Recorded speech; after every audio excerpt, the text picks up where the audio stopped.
I had a great month last month, but in the last 2 weeks, I only sold 2 jobs. Ever said that? Want to keep from ever saying that? A commission sales position is the fairest form of pay, especially if you do high-ticket home improvement sales like selling kitchens, windows, roofs, HVAC, bathrooms, or flooring. If you perform below average, you get paid below average. If you perform average, you get paid average. And if you perform great, you get paid great. The best way to describe greatness in any field is consistency. Anyone can have a great month or a great week, but doing it over and over is what separates the average from the great. In home improvement sales, being great means making the most amount of money. When someone is not selling, whether they stopped or can't get going, what I've learned after being in this business for over 35 years and managing salespeople for a great part of that time is that it's usually one of two things: basics or attitude. Nothing else. In this video, I'll go over some of the warning signs you should be aware of before your paycheck drops, or if it already has, what adjustments you need to make. I'll also go over the solutions I've learned after personally being in over 16,000 homes, so please listen to the end to hear everything.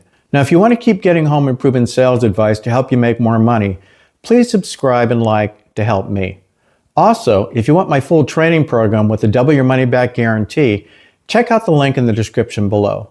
The first issue is the basics.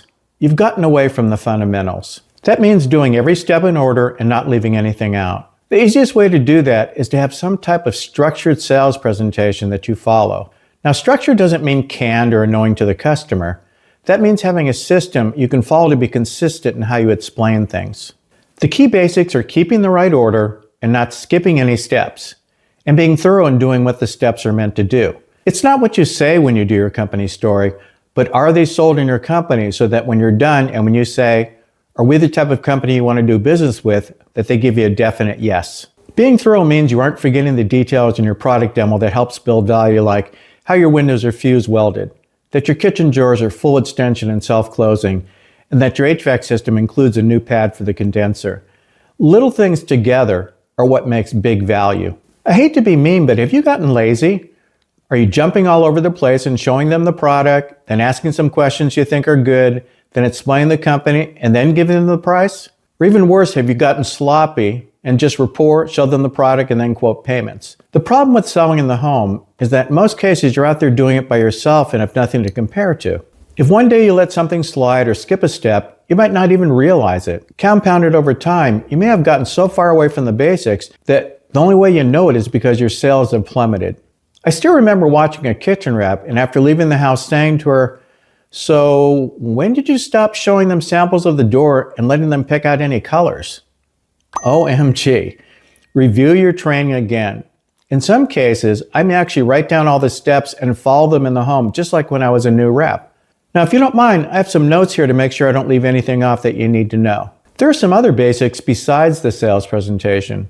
When someone stops selling, I always ask someone what they were doing when they were selling, and they say things like, "Well, I was studying, I was listening to audiobooks, I knew all of my numbers."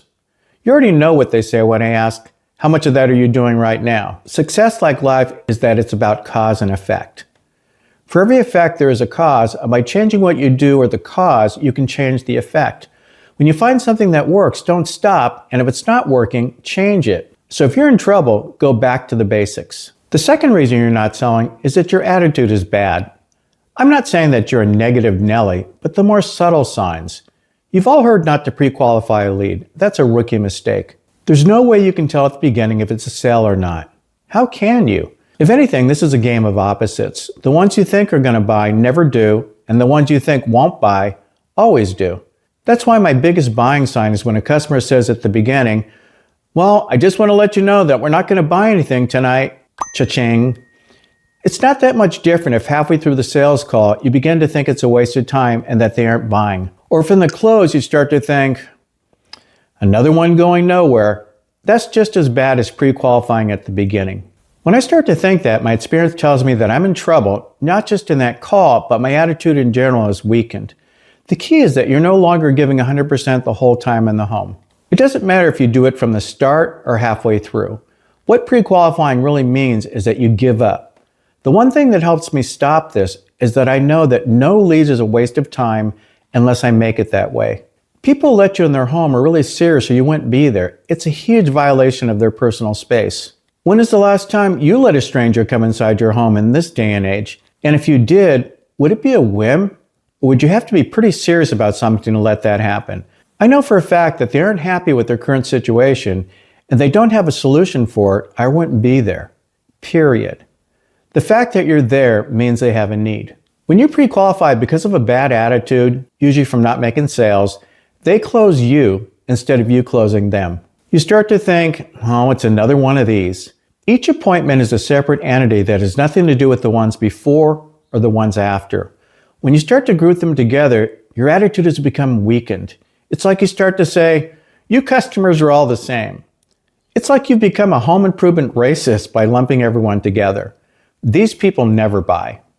You fail to identify that the common denominator for your no sales is not the customer, but it's really yourself. It's like reps who tell me that everyone they see is an a-hole.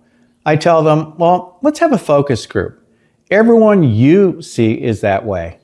I wonder what the common denominator is of everyone you see is an a-hole. You start to blame everything but yourself. You say you're getting the bad leads. Well, all the leads suck equally. You think your manager has a vendetta against you. Well, they actually make money when you do.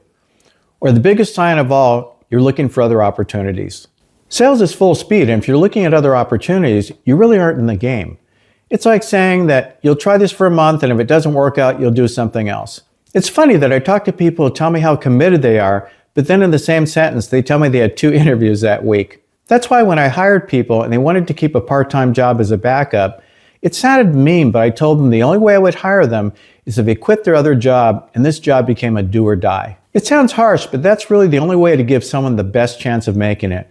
When your back's against the wall is when you're the strongest. You're put in the all or nothing mode.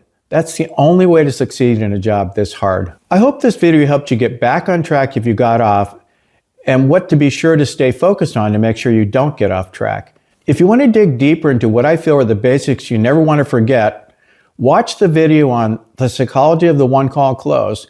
And if you're ready to really take your income to the next level, check out my full training program, The Art of Selling Home Improvements. Both are listed above or below in the description. Happy selling!